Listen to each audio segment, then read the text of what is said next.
इतने बदनाम हुए हम तो इस जमाने में लगेंगी आपको सदियां हमें भुलाने में।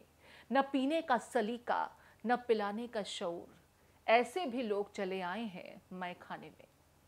जी हाँ, ये वो प्रसिद्ध पंक्तियां हैं, शेर का हिस्सा है जिसे अक्सर हर कार्यक्रम में लोग बाकायदा रिक्वेस्ट करते थे कि नीरज जी की इस शेर के साथ शुरुआत की जाए। आज हम बात कर रहे हैं महान कवि लेखक गोपाल दास नीरज जी की, जिनकी 7वीं पुण्यतिथि के मौके पर दिल्ली के प्रेस क्लब ऑफ इंडिया में नीरज फाउंडेशन ट्रस्ट और भारत एक्सप्रेस की तरफ से नीरज को लेकर एक कार्यक्रम का आयोजन किया जा रहा है, निरंतर नीरज। इसमें देश के महान कवि, लेखक, शिक्षक, उनकी क्या पहचान बताई जाए, वो हर रोल में इतने सही तरीके से फिट बैठते हैं कि आज उनके चले जाने के बाद भी वो अपने उन तमाम किरदारों में बरबस याद आ जाते हैं। नमस्कार, आपके साथ मैं हूं प्रीति पांडे। भारत एक्सप्रेस के डिजिटल प्लेटफॉर्म पर मेरे साथ हैं वरिष्ठ सहयोगी खालिद रजा खान साहब। खालिद जी, गोपाल दास नीरज जी, उनकी पहचान क्या बताई जाए? हिंदी साहित्यकार, शिक्षक, कवि सम्मेलनों में काव्यवाचक और फिल्मों में गीत लेखक। उनकी पहचान इतनी विविध है, लेकिन हर पहचान के साथ में एक ऐसी छाप उन्होंने छोड़ी जो इतने सालों बाद भी लोगों को न सिर्फ याद रहती है, बल्कि उनकी किसी कविता की, उनकी किसी रचना का जिक्र करने भर की देरी है कि लोग पीछे से उसे बाकायदा दोहराने लगते हैं, उसे पूरा करते हैं, मुकम्मल करते हैं। देखिए, आपने जितनी उनकी खूबियाँ गिनवाई कि वो हिंदी साहित्य के रचनाकार और शिक्षक कहें या उन्हें कवि कहें, उसके साथ एक चीज़ और मैं ऐड करूंगा उसमें, ये कि उनको सिर्फ हिंदी साहित्य तक सीमित कर देना वो शायद उनके साथ इंसाफ नहीं होगा। वो उर्दू में भी उतने ही पॉपुलर रहे हैं। तमाम उर्दूदां तबका नीरज को वैसे ही जानता है जैसे उर्दू के बड़े शायरों को जानता है, क्योंकि उनकी शायरी अगर आप देखें, जो मशहूर शेर जो अभी आपने पढ़ा उनका, जिसकी हर मुशायरे, हर चाहे वो मुशायरा हो या कवि सम्मेलन हो, उनके कुछ ऐसे शेर, कुछ ऐसे उनके बंद हैं जिसको हमेशा लोग आज भी उसका मुतालबा करते हैं, डिमांड करते हैं कि वो सुनाया जाए। जिसमें आपने अभी जो पढ़ा कि इतने बदनाम हुए हम तो इस ज़माने में, तुमको लग जाएंगी सदियां हमें भुलाने में। न पीने का सलीका न पिलाने का शऊर, ऐसे भी लोग चले आए हैं मैं खाने में। तो ये इतना पॉपुलर है, इतना मशहूर है कि लोग इसकी डिमांड करते हैं। अच्छा, तो अब इसमें अगर देखिए तो ये पूरा का पूरा उर्दू है ये। बिल्कुल, लेकिन देखिए सबसे अच्छी चीज ये है कि इतनी आसान शब्दों का इस्तेमाल उनकी रचनाओं में देखने को मिलता है कि हर उम्र के लोग उसे उतना ही सराहते हैं, क्या बुजुर्ग, क्या बच्चे, क्या युवा, हर कोई उनकी इन रचनाओं के मुरीद हो जाते हैं। जो सुनता है, जिसने आज तक उन्हें सुना या नहीं सुना, हालांकि अगर हम अपने स्कूलों के पाठ्यक्रम की भी बात करें तो उसमें गोपाल दास जी के रचनाओं का समावेश अक्सर देखने को मिलता है। मुझे खुद याद आता है कि उनकी कई रचनाएं हमने अपने स्कूल के दिनों में जब पढ़ाई की तो देखी, सुनी, और बाकायदा उस पर लोग न सिर्फ चर्चाएं करते हैं, कई काव्य वाचनों के दरमियान अक्सर कई कवि, और खास करके जो बडिंग कवि हैं मैं कहूँगी, वो भी उससे गुनगुनाते हैं, दोहराते नजर आ जाते हैं। जी, जो करिकुलम है उसमें तो हम लोगों को भी याद है, बचपन से स्कूल में के करिकुलम में नीरज को हम लोगों ने पढ़ा। उसके बाद करिकुलम के साथ साथ वो एक तो करिकुलम में कोई शायर या कोई कवि हो, तो उसके साथ वो मुशायरों या कवि सम्मेलन में उतना ही पॉपुलर हो। तो अगर हम ये कहें कि पिछले गुज़श्ता 50 सालों में नीरज मुशायरों या मंचों में इतना पॉपुलर कवि हिंदी साहित्य में, तो मुझे ऐसा लगता है कि कोई दूसरा नहीं हुआ जितने नीरज मंच पर और कवि सम्मेलन में और साथ साथ मुशायरों में जितने पॉपुलर रहे, वो उतना किसी और उनका खास अंदाज, पढ़ने का जो एक अंदाज था वो एक निराला अंदाज था। अभी तक लोग उनको कॉपी जरूर करते हैं, कॉपी करने की कोशिश करते हैं, लेकिन वो निराला अंदाज वो कोई ला नहीं पाया फिर। तो अपनी इन्हीं, एक तो अपनी रचनाओं की वजह से, अपनी शायरी में जिस तरह के अल्फाज इस्तेमाल करते थे, आम फहम जिसको कहते हैं, एकदम सबको समझ में आ जाए, किसी डिक्शनरी और किसी लोगत को देखने की जरूरत नहीं है, किसी शब्दकोश की जरूरत नहीं है, सब लोग समझ जाते थे। और वो दिल को छू लेने वाली, सबको लगता था कि शायद मेरे दिल की बात कह रहे हैं। तो वो एक कहा जाता है मीर तकी मीर के बारे में, एक मशहूर शायर है उर्दू के, कि वो आप बीती को जगबीती बना देते हैं। यानी जो उनकी आप बीती है, जब वो बताते हैं शेर के जरिए, तो पूरी दुनिया को लगता है ये तो मेरी बात है। तो वही नीरज में लगता है कि नीरज जब अपनी बात कहते हैं शेर के जरिए, तो पूरी दुनिया को लगता है, पूरे जग को लगता है ये तो मेरी बात है। तो ये खास मकाम हिंदी साहित्य में ये नीरज को हासिल रहा। मुझे लगता है खालिद जी अपने दर्शकों को, जो हमें देख रहे हैं और नीरज जी को जानना चाहते हैं, समझना चाहते हैं, उनके लिए उनकी कुछ पंक्तियों को भी बयां करना बहुत ज़रूरी हो जाता है। जैसे उनकी एक बहुत प्रसिद्ध रचना है जिसमें उन्होंने लिखा था, आंसू जब सम्मानित होंगे मुझको याद किया जाएगा, जहां प्रेम की चर्चा होगी मेरा नाम लिया जाएगा। देखिए कितने खूबसूरती के साथ वो अपनी सोच को और जो वो महसूस करते थे वो शब्दों के जरिए बयां करते थे, और फिर वही सालों साल याद किए जा रहे हैं। जी बिल्कुल। और कई उनके जो उनकी जो कविताएं हैं और कई शेर जो हैं उनके, जिसको उर्दू में कहते हैं कि बहर, यानी लंबे होते हैं, लेकिन बहुत सारे ज़्यादातर उनकी जो उनके अशार हैं वो छोटी छोटी बहरों में, यानी छोटे छोटे लाइन्स हैं जो बड़ी दिल को अपील भी करते हैं। अब जैसे जो शेर अभी आपने पढ़ा, वो उसमें वो मीर की झलक नजर आती है कि छोटे शेर और दिल को फौरन लग जाने वाली बात। तो वो अंदाज नीरज का वो खास अंदाज था। और नीरज उर्दू के बहुत सारे शायरों से, गालिब को कहें या मीर को कहें, उनसे बहुत मुतासिर भी थे वो। और मैं अगर ये बात कहूँ कि नीरज एक ऐसी शख्सियत हैं जिसको उर्दू वाले भी उतना ही अपनाते हैं जितना हिंदी वाले, तो वो उर्दू और हिंदी का बेहतरीन संगम है वो। उनकी पूरी शख्सियत उर्दू गज़ल और हिंदी कविता दोनों का एक कहें कि संगम है, और वो उसको रिप्रेजेंट करते आए हैं। मुसलसल पूरी जिंदगी उन्होंने इसको रिप्रेजेंट किया है। तो अपने दर्शकों को एक चीज और बताते हैं कि नीरज जी जहां एक कवि रहे, बेहतरीन कवि रहे, फिल्मों में गीत लेखक रहे, और फिल्मों की वजह से उन्हें पहचान कुछ ज्यादा मिली, लेकिन एक नीरज जी ही ऐसे कवि और शिक्षक रहे जिन्हें शिक्षा के क्षेत्र में भी और अपनी रचनाओं की वजह से साहित्य के क्षेत्र में भी दो सरकार की तरफ से अवार्ड से उन्हें नवाजा गया। बहुत कम ऐसे लोग मिलते हैं जिन्हें अलग अलग क्षेत्रों में इस तरह के अवार्ड मिलते हैं, और हमारे नीरज जी उन्हीं महान हस्तियों में से एक ऐसी शख्सियत है। जी जी, शिक्षा के क्षेत्र में उनको पद्मश्री मिला, साहित्य के क्षेत्र में पद्म भूषण मिला। तो ये ऐसे मुझे लगता है कि दो क्षेत्रों में पद्म अवार्ड हासिल करने वाले वो शायद इकलौते शख्सियत हैं कि दो डिफरेंट क्षेत्रों में उनको पद्म अवार्ड मिला हो। और उसके अलावा सिर्फ यही नहीं, लगातार 3 बार उनको फिल्म फेयर अवार्ड से भी, जी 1970, 1971 और 1972, लगातार 3 साल गीत लेखन में।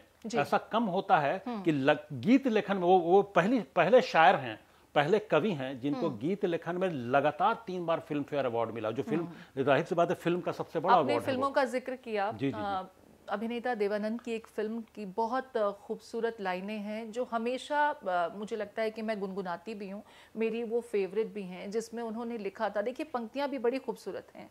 फूलों के रंग से दिल की कलम से तुझको लिखी रोज पाती। जी जी। बहुत प्यारा है। मैं चाहूँगी हमारे दर्शकों को, अगर आपको भी उनकी ऐसी कुछ रचनाएं जो भाती हैं या कभी बरबस आप गुनगुनाते हैं और गोपाल दास नीरज जी को यूं ही याद कर लेते हैं।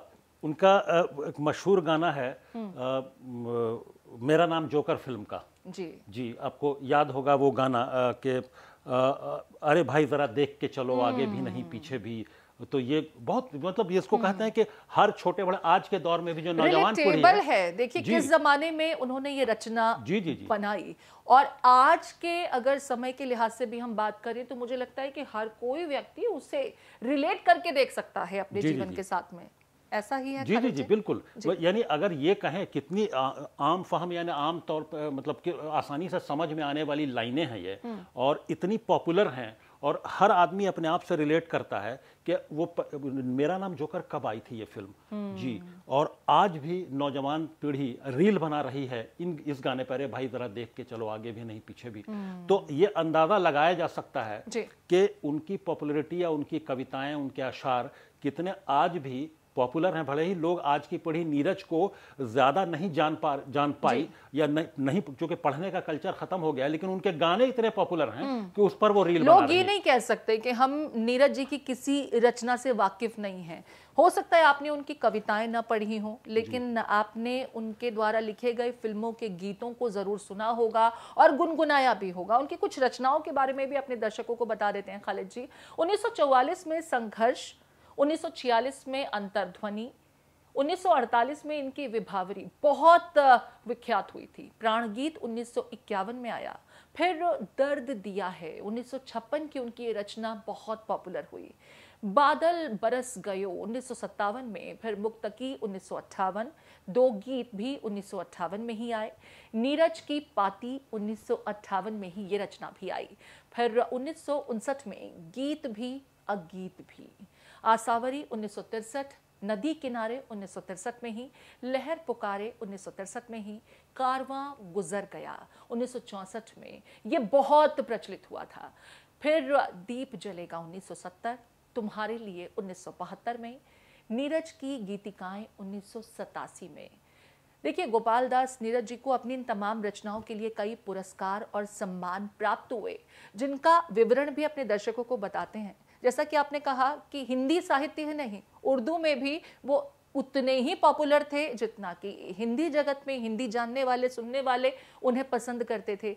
विश्व उर्दू परिषद का पुरस्कार भी गोपाल दास नीरज जी को मिला था। इसके अलावा आपने जिक्र किया, जैसा कि बताया, पद्मश्री सम्मान से उन्हें नवाजा गया 1991 में भारत सरकार और यश भारती, और 1 लाख रुपए का यह पुरस्कार उन्हें दिया गया था। 1994 में उत्तर प्रदेश हिंदी संस्थान की तरफ से भी उन्हें पुरस्कार दिया गया। पद्म भूषण सम्मान से आप साल 2007 में नवाजे गए।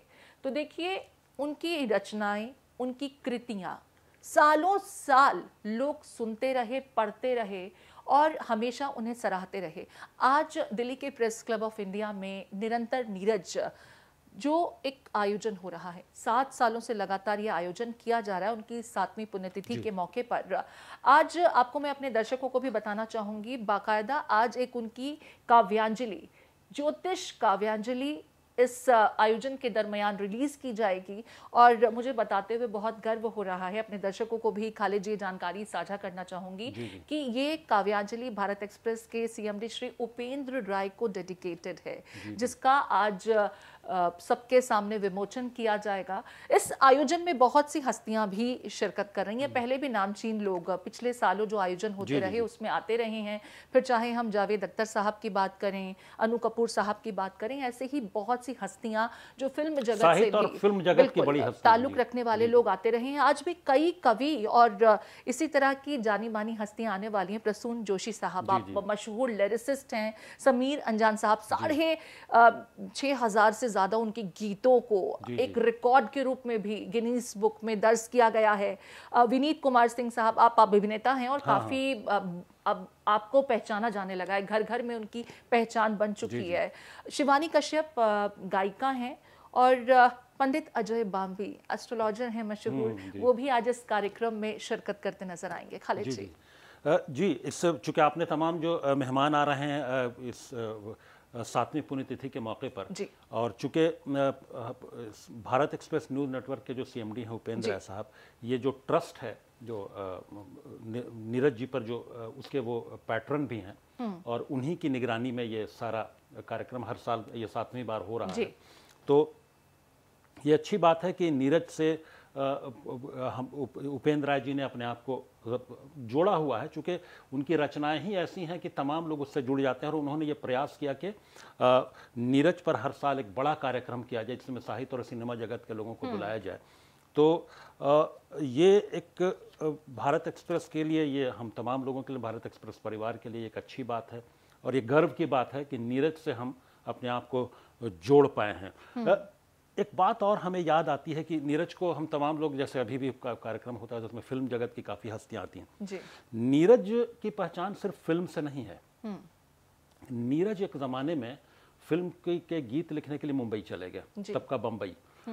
उसके बाद वो काफ़ी फिल्मों से ऊब गए थे, उनको बम्बई बहुत, उन्होंने कहा कि मुंबई में मुझे रास नहीं आ रहा है। हालांकि इतने हिट सुपर हिट गाने लिखने के बाद भी फिर वो डिलिबरेटली उन्होंने बम्बई छोड़ दिया और वो आकर अपने पुराने शहर अलीगढ़ में आकर फिर बस गए और उन्होंने कहा कि मेरा दिल बम्बई में नहीं लग रहा है।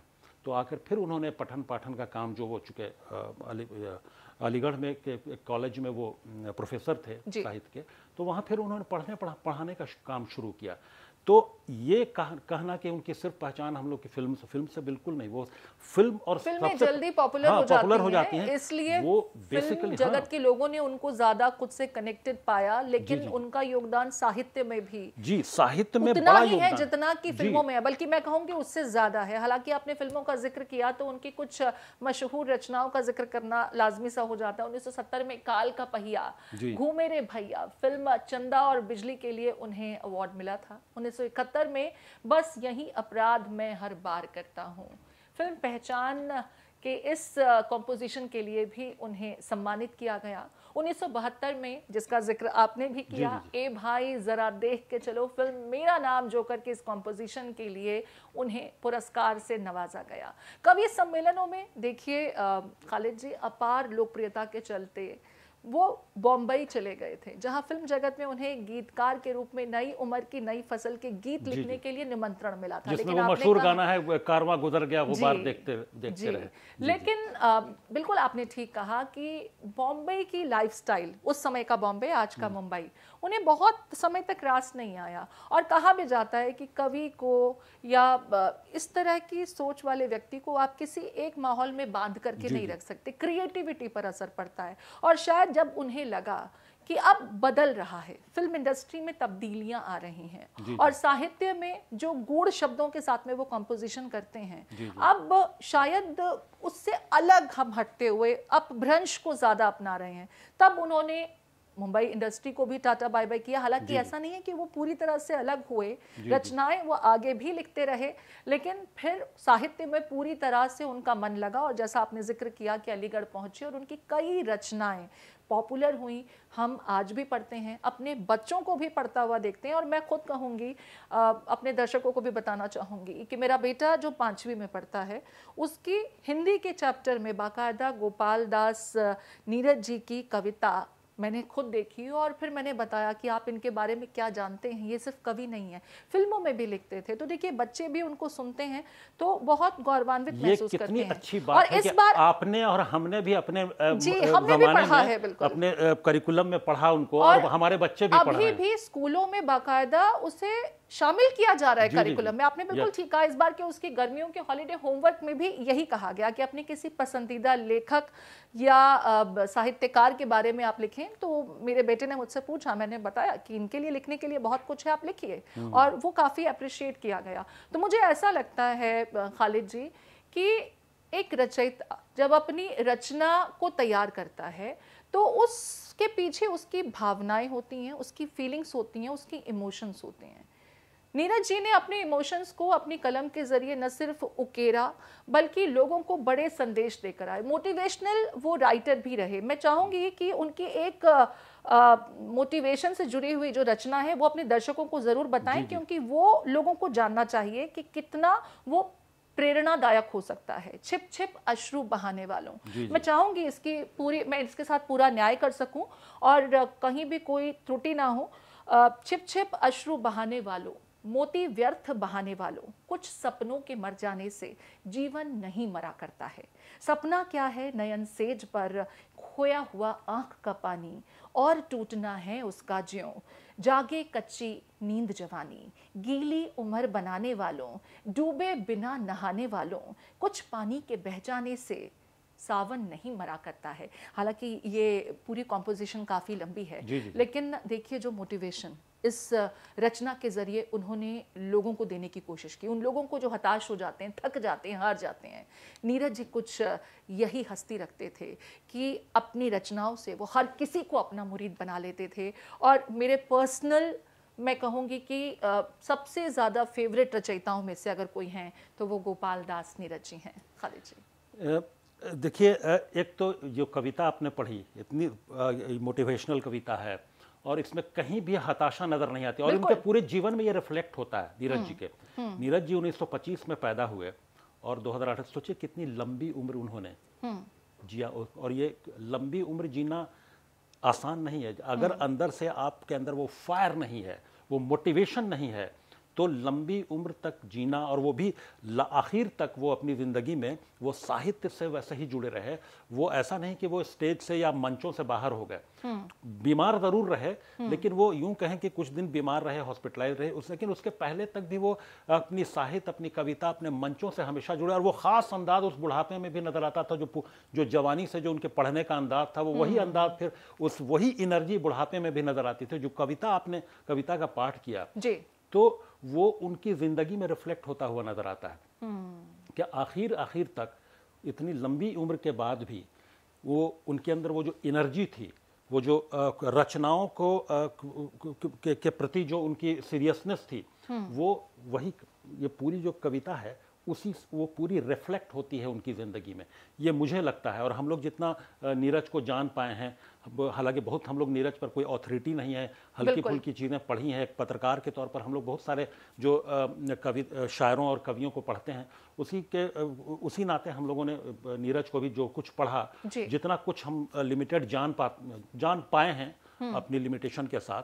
तो उतना ही में लगता है कि इतना महान कवि जो सिर्फ हिंदी तक लिमिटेड नहीं था, उनकी अंग्रेजी भी उतनी ही अच्छी थी, वो उर्दू में उतने ही पॉपुलर रहे। यानी आप किसी भी आम तौर पर भाषा पर पकड़ उनकी जबरदस्त थी और एक्सप्रेशन शब्दों के जरिए वो जिस खूबसूरती के साथ करते थे, शायद यही उनकी सबसे बड़ी खासियत। अगर आप उर्दूदा तबके से अगर आप पूछें कि बड़े शायरों में अगर जो आपको लगता है कि हिंदी उर्दू अगर मिला के उसमें सबसे पहला नाम अगर कोई लेगा, कोई भी उर्दूदां, तो वो नीरज का लेगा, क्योंकि नीरज उर्दू हिंदी का सबसे बड़ा संगम है। पिछले 50-60 सालों में अगर हम देखें तो इतनी बड़ी शख्सियत उर्दू हिंदी को कॉमनली रिप्रेजेंट करने वाली दूसरी नहीं है। जो कॉमन तरीके से एक दूसरा नाम आता ज़रूर है साथ में, जो उर्दू के शायर हैं लेकिन हिंदी पर भी उतनी अच्छी पकड़ है, वो है बेकल उत्साही। और दोनों में इतनी अच्छी दोस्ती थी कि दोनों अक्सर कई बार मंचों पर दोनों एक साथ बैठते थे। उधर से वो उर्दू के शेर पढ़ रहे हैं और इधर से नीरज हिंदी के शेर में जवाब, हिंदी के कविताओं या हिंदी अपने शेर से जवाब देते थे। तो ये बड़ा पॉपुलर रहा कि एक तरफ बेकल उत्साही, एक तरफ नीरज, और वो सवाल और जवाब शेर पूरी शायरी में चल रहा है कि वो कुछ शेर पढ़ रहे हैं, बोल रहे हैं कि अरे, और थोड़ा सा वो लोग बेतकल्लुफ भी थे, यानी एक दूसरे से तो तू तड़ाक भी करते थे, क्योंकि दोस्त थे, हम उम्र थे, तो अभी अब तू पढ़ भाई, तो तेरे पास क्या जवाब है। वैसे भी वो आगरा से आते थे और उस क्षेत्र में तो इस तरह की भाषा जो है, या खड़ी बोली जो होती है, तो खड़ी बोली का पूरा रिफ्लेक्शन था उनमें, जो आम बातचीत में। हालांकि कविताओं और शायरी में वो रिफ्लेक्ट नहीं होता है खड़ी बोली वाला, जो थोड़ी सी जो कहा जाता है, हम लोग कहते हैं कि लठमार जुबान जो है, लेकिन देखिए यही उनकी खूबी थी, यही उनकी क्वालिटी थी कि खड़ी बोली उनकी जुबान थी, लेकिन जब वो शब्दों को कागज पर उकेरते थे तो वो खड़ी बोली नहीं नजर आती थी। बहुत खूबसूरत, बहुत मधुर रचनाओं के साथ में वो लोगों को मोटिवेट करते रहे और प्रेम को जनता तक पहुंचाते रहे। किस तरीके से जीवन में प्रेम बहुत जरूरी है, ये भी उनकी रचनाओं से नजर आता है। आज जो कार्यक्रम होने वाला है, एक बार फिर चलते चलते अपने दर्शकों को बता देते हैं कि आज press club of India Delhi Raisina road पर आयोजित होने वाले इस कार्यक्रम में कई कवि भी शिरकत कर रहे हैं। भाषाई कवि सम्मेलन भी आयोजित होगा इस दरमियान, जिसमें जगवीर राठी साहब, सुनील शर्मा साहब, आप हास्य कवि हैं और आपको किसी पहचान की जरूरत नहीं है, सरिता सागर जी, शशांक प्रभाकर, अफजल मंगलौरी साहब, आप सभी किसी पहचान की मोहताज नहीं हैं ये लोग। और इस कार्यक्रम में नीरज जी को कह सकते हैं कि सम्मान देने के लिए ये लोग एकत्रित हो रहे हैं और भाषाई कवि सम्मेलन के जरिए नीरज जी को याद किया जाएगा। मैं उम्मीद करती हूँ कि भारत एक्सप्रेस के सभी दर्शक इस कार्यक्रम को, जिसका सीधा प्रसारण भारत एक्सप्रेस दिखाने जा रहा है, आप ज़रूर देखेंगे और गोपाल दास नीरज जी को याद करेंगे। हमारी इस खास पेशकश में फिलहाल इतना ही। खालिद जी, हमारे दर्शकों तक नीरज जी के बारे में इतनी विस्तार से तमाम बातें पहुँचाने के लिए आपका बहुत शुक्रिया।